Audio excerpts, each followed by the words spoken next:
Hola a todos, soy José Luis Asúnsolo, el responsable del área de cultura de la Real Liga Naval Española y como verán ustedes nos vemos obligados a continuar nuestra programación de conferencias del quinto centenario para conmemorar la vuelta al mundo de Juan Sebastián Elcano.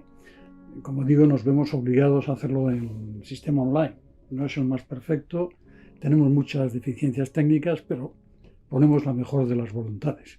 Yo les voy a hablar ahora de Alejandro Malespina Melipuli, un italiano al servicio de la corona de España. Y cuando digo italiano no me refiero al sentido político, pues, sino al geográfico, porque Italia no existía como nación y empezó a serlo a partir de la segunda mitad del siglo XIX. Alejandro Malespina nació en 1754, era hijo del marqués de Mulaccio, la región del Ducado de Parma.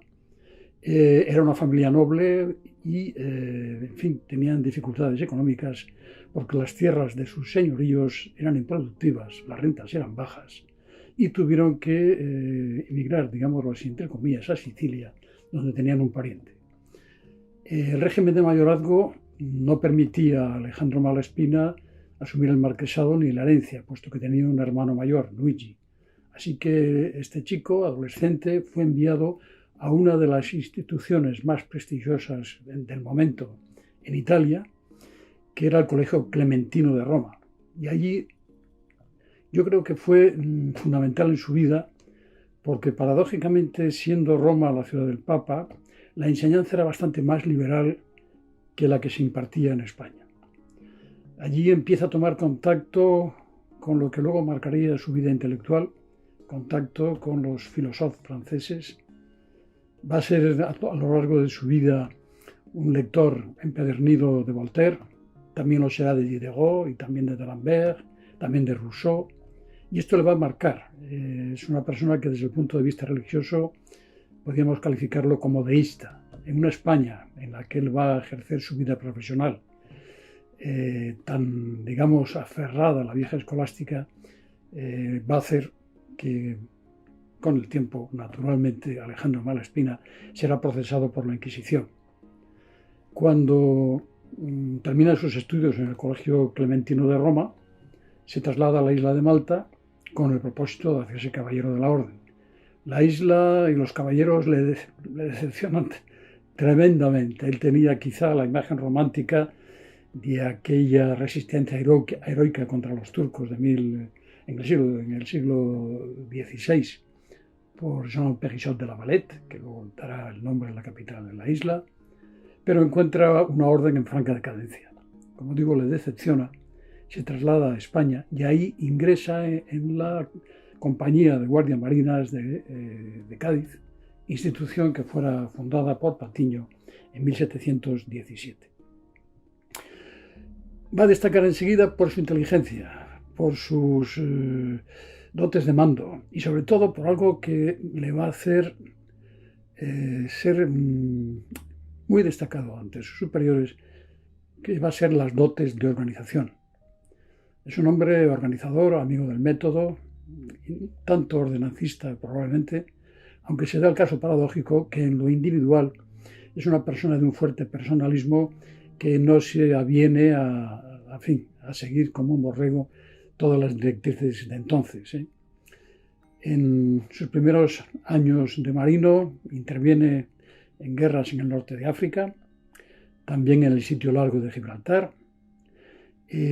Tofiño se da cuenta de sus capacidades organizativas y de su inteligencia y formación, lo nombra segundo comandante de la Compañía de Guardias Marinas. Él le hace un plan de estudios suyo y lo que va a caracterizar también su vida como marino va a ser las grandes navegaciones oceánicas. Siendo oficial de la fragata Astrea, hacen un viaje desde Cádiz a Manila, pasando por el Cabo de Buena Esperanza. Ya no hay la rivalidad portuguesa, el Cabo es una ciudad en dominio holandés, y llevando en ese viaje pues, al que será el gobernador de Filipinas, José Vasco y Vargas, que se va a encargar de la administración de la Real Compañía de Filipinas. A la vuelta de su viaje va a hacer otras navegaciones En ellas una a bordo de la fragata Asunción, donde después de rendir viaje también van a Manila, vía Cabo de Buena Esperanza, hace un informe sobre el comportamiento del buque y sobre todo sobre el resultado que da el nuevo forro de planchas de cobre que los barcos utilizan ya a partir de ese momento en la obra viva de los buques. Más adelante, Cabarrús, ministro de Finanzas del Rey, tiene la idea de organizar un viaje alrededor del mundo para explorar vías de comercio, y entonces se prepara también la fragata Estrella, pero esta vez al mando de Alejandro Malaspina. Alejandro Malaspina hace su vuelta al mundo, sale de Cádiz, dobla el Cabo de Hornos, evita por todos los medios el estrecho de Magallanes. Cuando dobla por primera vez el Cabo de Hornos, lo hace muy al sur. El Cabo de Hornos se encuentra a 55 grados de latitud sur y él lo hace a 60 y tantos. Evita esa roca cuando el mal tiempo que tiene ese aspecto siniestro del Cabo de Hornos y remonta a las costas de Chile. Ahí va a haber un incidente que marca un poco el carácter de Alejandro Malaspina, y es que no puede ver al capellán. Alejandro Malaspina es, como digo, deísta sin haberlo confesado. Él no cree en ninguna de las religiones reveladas, ahí sigue la línea volteriana, tiene discrepancias con el capellán y ya no lo puede sufrir más y lo desembarca en Chile. Continúa la navegación, atraviesan el Pacífico, llegan a Batavia y él tiene un gran disgusto porque 15 de sus tripulantes han muerto de escorbuto. A la vuelta del viaje se va a organizar otro, que va a ser la gran expedición, que va a durar 5 años y que va a estar a cargo de Alejandro Malaspina. Es una idea de Floridablanca. Anteriormente había habido unos viajes científicos, estamos en plena expansión de la Ilustración. Esos viajes científicos eran multidisciplinares, se dedicaban a cartografiar, a actualizar los datos, a hacer trabajos de botánica, de zoología, en fin, era un compendio de ciencias naturales. Toda esa información de las expediciones luego se publicaban y pasaban a las correspondientes academias, o la Academia de Ciencias de París, en el caso de Bougainville, o bien a la Royal Society, en caso de Inglaterra. Las 3 expediciones a que hago referencia, anteriores a la de Malaspina, son primero la de Bougainville, después la de Cook, y finalmente la del malogrado La Pérouse, que después de hacer un brillante recorrido, desaparece con sus 2 barcos, la Bissol y la Astrolabe, en las islas del Pacífico. Nunca más volvió a saber de ellos. Entonces, la idea de Floridablanca, apoyada y además organizada logísticamente por el ministro de Marina, todos los grandes marinos españoles de la época, Antonio Valdés, deciden hacer una expedición también de vuelta al mundo, pero que va a mejorar y todavía va a aportar muchos más datos a las expediciones anteriores. En este caso, Malaspina es designado jefe de la expedición, pero hace falta prepararla bien. ¿Cómo se va a hacer? Primero, ¿qué barcos se van a emplear? Se repasa un poco los barcos que están arrumbados en los cayos de la isla de San Fernando, algunos de ellos provenientes del último sitio de Gibraltar. Entre ellas hay una bombarda, la Santa Rosa de Lima, que se piensa en un principio reformar y en fin, hacerla partícipe de la expedición, pero uno de los arquitectos navales de la época en Cádiz, que era Tomás Muñoz, dice, no, es mucho mejor hacer barcos nuevos, al fin y al cabo nos van a costar menos que no volver a reformar todo este barco que está podrido, que tiene agua en las entinas, que hay que reformar de arriba abajo, de manera que se desecha al Santa Rosa de Lima. Tomás Muñoz diseña 2 barcos, que van a aparejarse en corbetas, la Descubierta y la Atrevida. Son barcos de doble forro, barcos muy bien reforzados en su estructura, tanto transversal como longitudinal, barcos que van a estar muy bien aparejados por Fermín de Sesma. Se escoge cuidadosamente la jarcia firme, la cabullería de la jarcia de labor, y los barcos están perfectamente acondicionados para esa gran y ambiciosa expedición.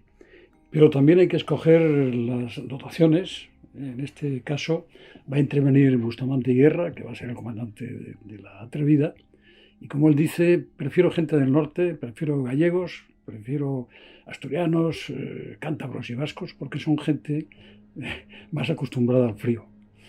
Hay un plantel de élite en los cartógrafos que van a embarcar en la expedición.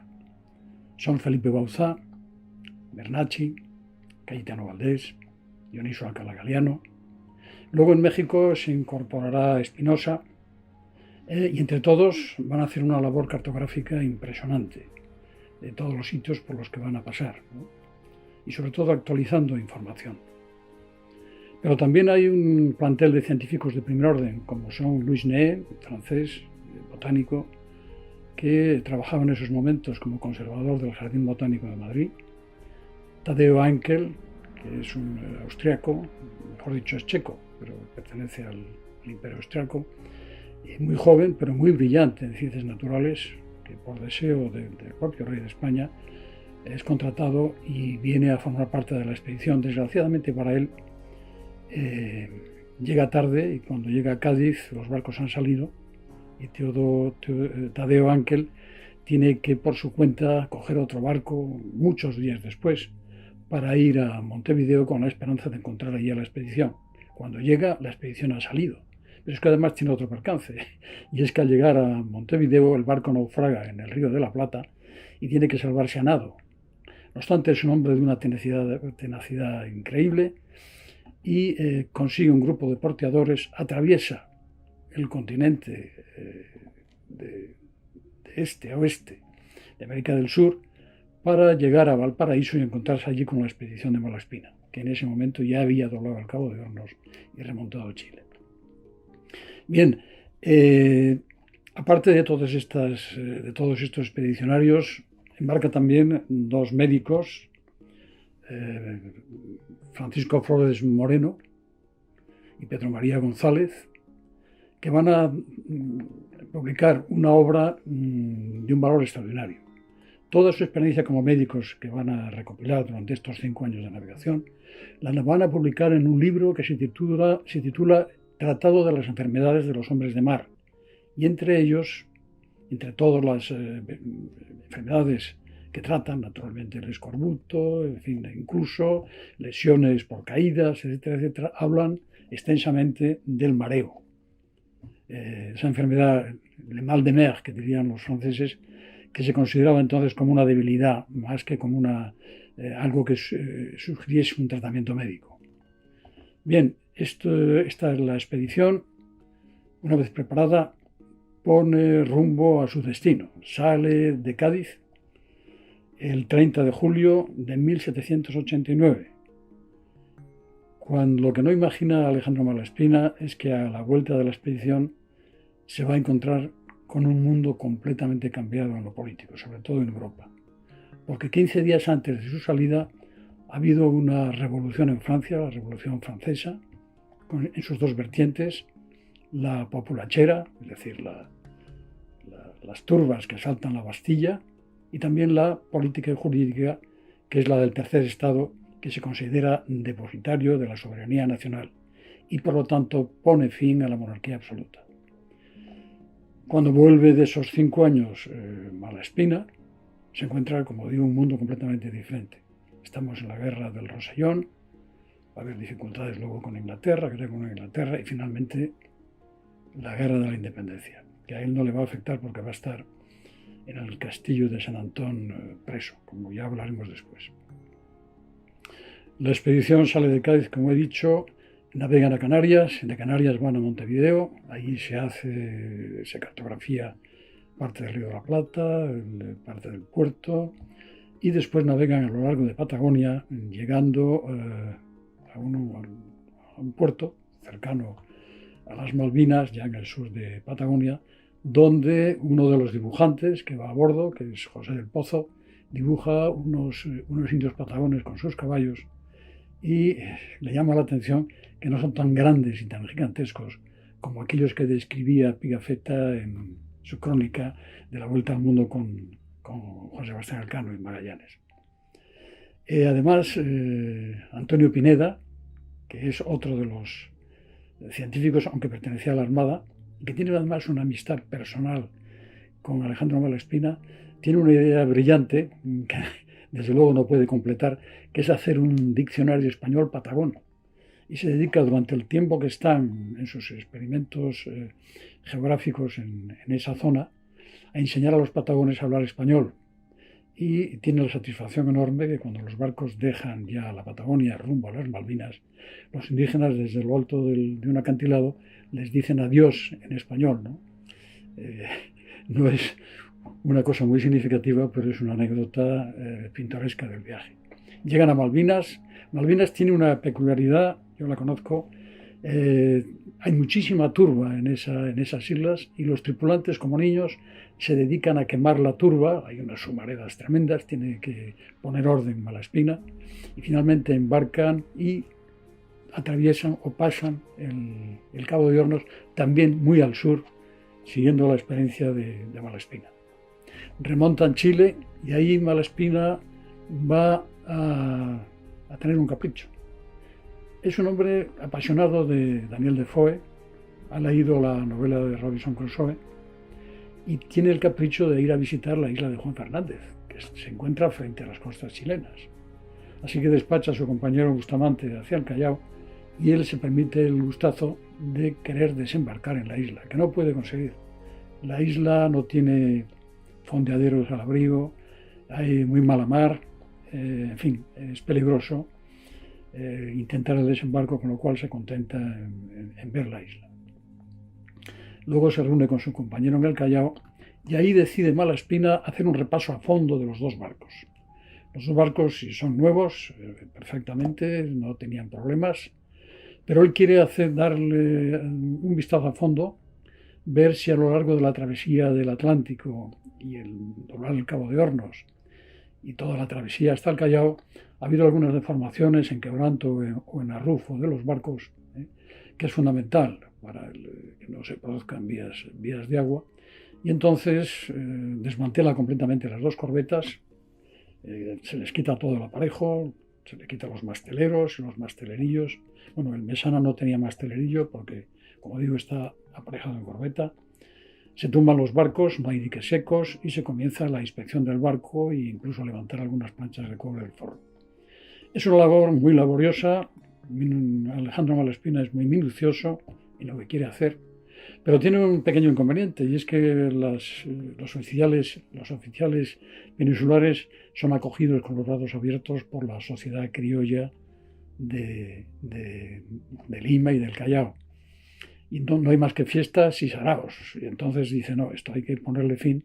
Entonces recluye, entre comillas, a toda la oficialidad en el convento de la Magdalena y solamente el oficial que esté guardia o de servicio bajará con una cabalgadura que se le facilita al Callao para continuar con las obras de supervisión de las dos corbetas. Se produce también un incidente, hay un incendio en un barco mercante muy al lado de la Atrevida, casi va a quemar también la corbeta y allí interviene pues un guardia marina, Murphy, que habla perfectamente en inglés y que luego será el, digamos, intérprete de Malaspina en Nueva Zelanda y en Australia. Una vez reparados los barcos, o por lo menos inspeccionados, la expedición sigue al norte, se cartografía Panamá, en fin, se hacen muchísimos trabajos y por fin llegan a Acapulco, llegan a Nueva España y allí pues recibe una carta de Antonio Valdés, el ministro de Marina, que ya se la ha enviado naturalmente de antemano, en la que le ordena no cruzar el Pacífico, sino remontar hacia el paralelo 60, latitud norte, en Mulgrave, porque por lo visto el informe de un tal Ferrer Maldonado decía que había posibilidad de encontrar el famoso paso del noroeste, el paso que no había conseguido ni Cook ni Lapérouse, y entonces cambian de planes y haciendo de tripas corazón, Malaspina pues navega hacia el norte y llega a este paralelo 60. No encuentra naturalmente el famoso paso del noroeste. Hay una anécdota graciosa y es que ha tenido que desembarcar a José del Pozo, el dibujante. Es un hombre que le cae muy mal a Malaspina, es indolente, es vago, es además insolente, es decir, y no lo puede aguantar, y lo desembarca en el Callao con una recomendación al virrey del Virreinato del Perú de que lo reenvíe en el primer barco a la península. Pero claro, ya no tiene dibujantes. Hay uno en la tripulación que no es malo, que es José Cardero, el segundo contramaestre de uno de los barcos. Pero él quiere un dibujante profesional y contrata a Tomás de Suria, que está en México, para que le acompañe hasta ese paralelo 60 en Burgrave. Navegan hasta allí. Cuando llegan, la anécdota a la que hago referencia es un despiste de nuestro buen dibujante que se pierde en el bosque con sus cartones de dibujo, empieza a copiar árboles y plantas, y cuando se da cuenta se ha perdido y se encuentra rodeado de indios hostiles que le miran ceñudos y él teme por su vida. No hay ningún español en las inmediaciones a los que pueda pedir auxilio, y entonces tiene una idea ingeniosa, y es que empieza a dibujar las caras de los indios y a regalar a cada uno de ellos su retrato, con lo cual se los mete en el bolsillo y por fin puede regresar sano y salvo a las corbetas.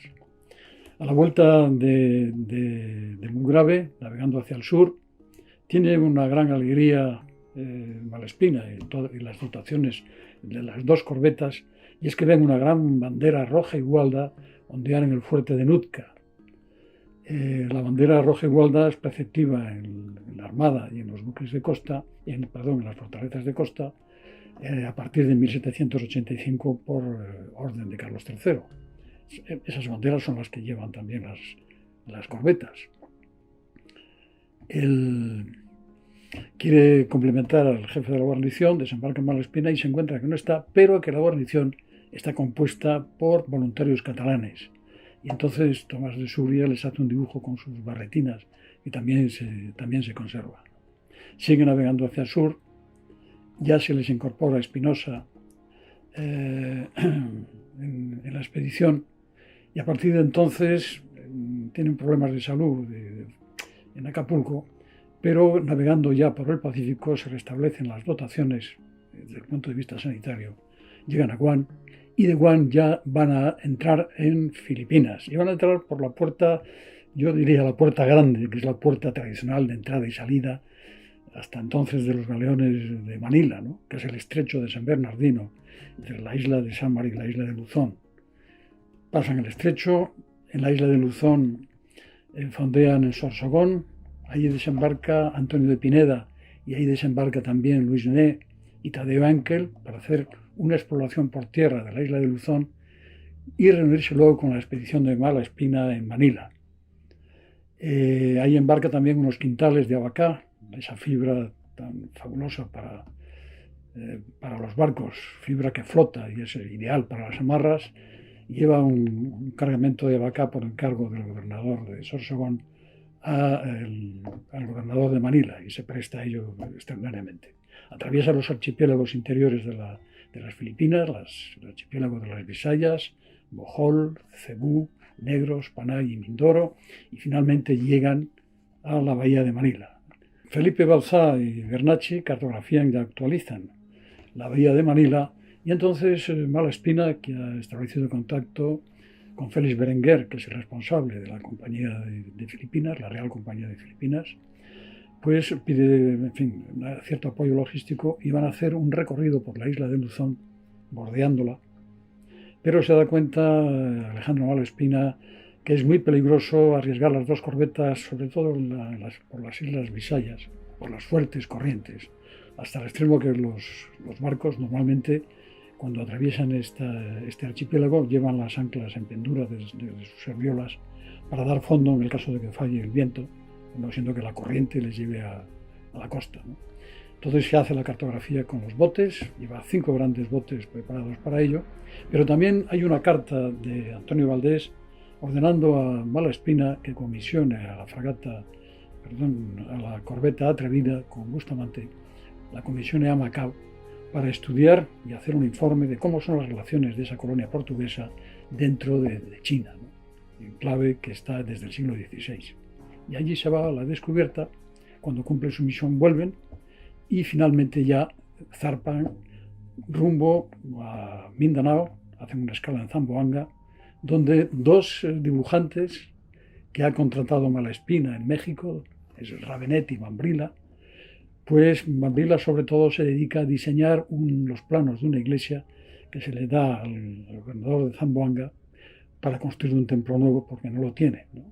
Siguen navegando a Nueva Zelanda. En Nueva Zelanda hacen labores de cartografía y después van a Australia, donde fondean frente al puerto de Jackson, lo que es hoy la bahía de Sydney. Se encuentran con que el fuerte de Jackson, o el establecimiento británico de Jackson, es un penal a cargo del jefe de la guarnición, Mayor Gross, y establecen unas magníficas relaciones, hacen trabajos geográficos.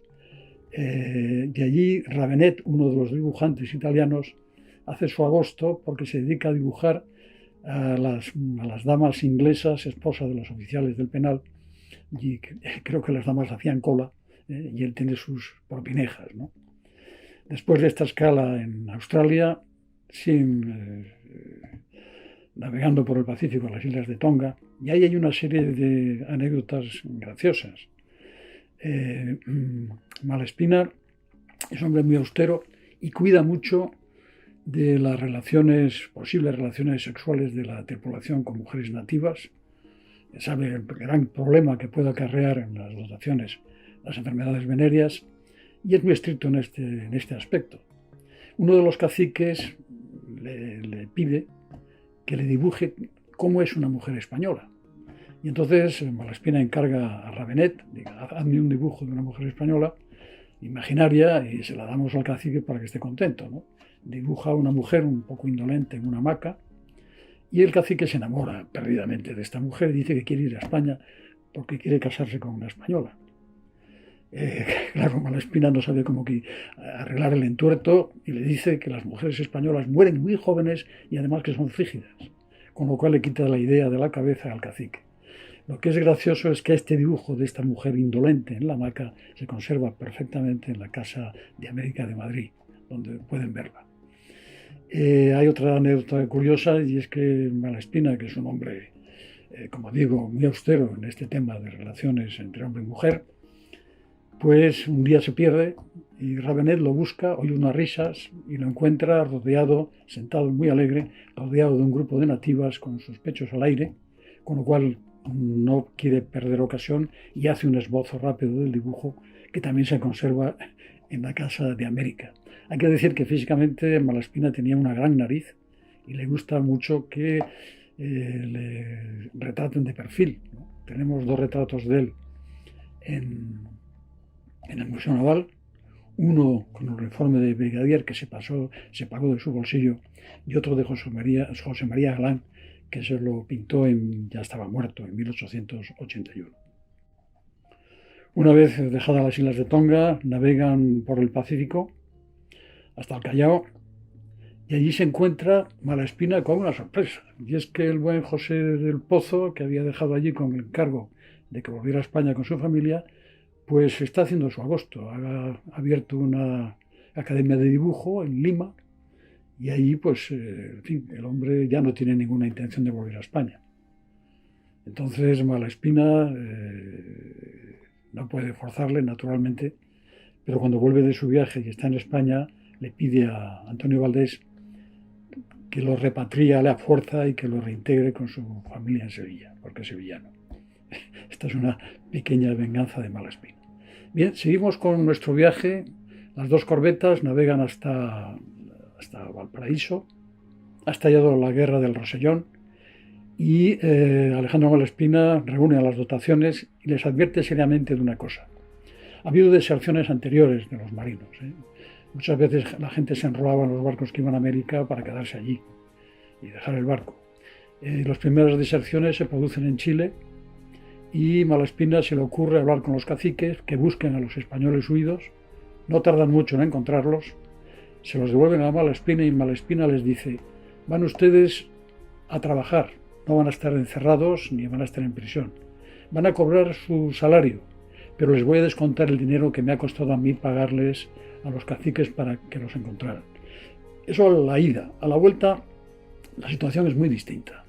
Ha estado la guerra del Rosellón, España está en guerra con Francia y las deserciones se van a castigar con la pena de muerte. Con lo cual ya no se produce ninguna deserción. Doblan el Cabo de Hornos, pasan a Malvinas. En Malvinas hay un pequeño incidente con un ballenero americano, que no pasa a mayores, siguen navegando hacia Montevideo y allí tienen que convoyar una serie de barcos que van a navegar hasta Cádiz. En Cádiz, cuando llegan el 21 de septiembre de 1794, han pasado 5 años en la mar, 5 años en la mar, con una recopilación de datos, de cartografía, de objetos, de plantas, impresionante. Y claro, naturalmente no valdría de nada la expedición si esto no se publica, se clasifica, se ordena. Y entonces Malaspina pues, conoce a Manuel Gil, que es un sacerdote, al que pide que le ayude en esta labor de recopilación. Pero Malaspina no está muy por la labor de meterse ahora a clasificar y a publicar. Y entonces, después de ser recibidos los dos, tanto Malaspina como Bustamante, en el Escorial con el rey, Malaspina, que ha sido un hombre muy eficaz en el mando, capaz de capear temporales y capaz de tener en un puño a las dotaciones, excepto a Espinosa, que escribe un informe muy desfavorable de Espinosa, Antonio Valdés, es la única persona con la que va a tener encontronazos, y además cuando hace el informe de capacidad y de méritos, dice a Espinosa no se le reconozca ningún mérito. Esto es un detalle un poco feo de Alejandro Malaspina, pero comete el enorme error de meterse en política. Malaspina no puede tragar a Godoy. Godoy para él es un benedicto, es un hombre que lleva muy mal la política de España y se dedica a escribir cartas a Antonio Valdés y a su amigo Pablo Greppi y en fin, tenemos una relación epistolar fantástica de todas las cartas de Malaspina, tanto las profesionales como las digamos, individuales en relación con su amigo, el italiano, como digo, Paolo Greppi, donde nos podemos retratar psicológicamente al personaje, y es un hombre que no tolera absolutamente a este personaje de Godoy, le llama el sultán, y escribe cartas. Y entonces incluso se mete en una trampa, y es que se mete en un complot para derrocar a Godoy. La idea es poner al duque de Alba en cabeza del gobierno y también a Antonio Valdés, y una serie que no saben nada del asunto, o si lo saben, en fin. Él cae en la trampa, forma parte del complot y comete la inocentada de tener una confidente, que es una dama Pizarro, que es digamos, una infiltrada de Godoy, que le tiene completamente al corriente de todo lo que se está tramando. El complot es descubierto por Godoy, se le hace un proceso y se le condena, se le quitan todos los honores, grados, etcétera, derechos, pensiones, todo lo que pudiera beneficiarle, porque en esto es inexorable Godoy, que por cierto, siendo capitán general de la Armada, se marea terriblemente. Hay una anécdota curiosa de él en Cádiz, cuando tiene que ir en un bote a pasar revista a uno de los navíos que están fondeados en la bahía, y este señor se permite meter a este gran marino y condenarlo a 5 años en la cárcel de San Antón. La condena era mucho mayor. Claro, ahí se encuentra nuestro buen Malaspina, imagínense ustedes, en Galicia, en invierno, las humedades de invierno, los calores de verano, completamente además en una primera fase de su confinamiento, no puede escribir, finalmente ya se le alivia un poco la estancia y se dedica a estudiar el Tratado de Artillería de Morla, que está de moda entonces, a escribir una historia de la moneda española, a escribir y a leer mucho los clásicos grecolatinos. Era Malaspina un hombre de gran cultura, y allí pasa estos 5 años hasta que finalmente Gravina influye, y el propio Napoleón, que se da cuenta del valor que tiene este hombre, pues consiguen que se libere a Alejandro Malaspina, pero se le libera de manera muy curiosa. Se le lleva esposado o bajo vigilancia a Cádiz, con la prohibición de poner pie en España, porque en ese caso, si se vulnera esa condición, será inmediatamente ajusticiado. Malespina, como un delincuente fugitivo, después de todo ese brillante historial que ha tenido a sus espaldas, va a su tierra natal y ahí se encuentra que su hermano Luigi ha dilapidado la fortuna familiar, la casa solariega está en ruinas, tiene que irse a vivir a Pontremoli, cercano, y ahí pues no puede dejar de ser quien es un organizador nato, ¿no? Toma la representación fiscal, entonces el reino de Etruria ya ha cambiado el ducado de Parma, después será la República de Milán, y toma la representación fiscal de todos los terratenientes y defiende en la corte precisamente los intereses y además con eficacia. Pero es que además, digamos que su página de oro, su huella de oro en esta estancia de sus últimos años en Italia es que se desata una epidemia en Livorno y él toma medidas, organiza, hace un cordón sanitario y gracias a sus esfuerzos no tiene las consecuencias que pudo haber tenido esa epidemia. Morirá de un cáncer de colon en Pontremoli en 1810 y desgraciadamente no tenemos ningún vestigio de su tumba. Tenía que estar con todos los honores en el pabellón de marinos ilustres de San Fernando, que es el lugar donde en el panteón de marinos ilustres, que es el lugar que le correspondía. Para acabar, quiero decirles que esta expedición de Malespina, junto a la de pocos años después, la de Balmis, de 1803 a 1806, son el canto del cisne de nuestra ilustración española. En fin, con esta conferencia yo quiero rendirle un homenaje a este hombre de origen italiano, pero que era español de corazón. Muchísimas gracias.